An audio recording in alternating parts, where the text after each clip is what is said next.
pre. Alam mo, grabe itong asawa ko. Walang araw na hindi pumuputak sa akin.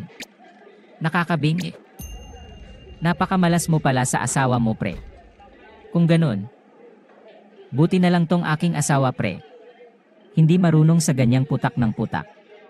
Napakatahimik. Parang hindi nga yata magagalit sa akin eh. Ay nako pre. Kung ganyan lang pala ang ugali ng asawa mo. Buti pang ipa-check up mo na yan. Parang abnormal na yata yan. Nyek.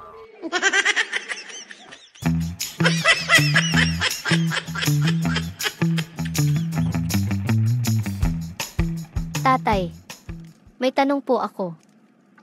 Oh. Ano yan anak? Ano po ba ang meaning ng all for one? One for all. Ay. Yan ba?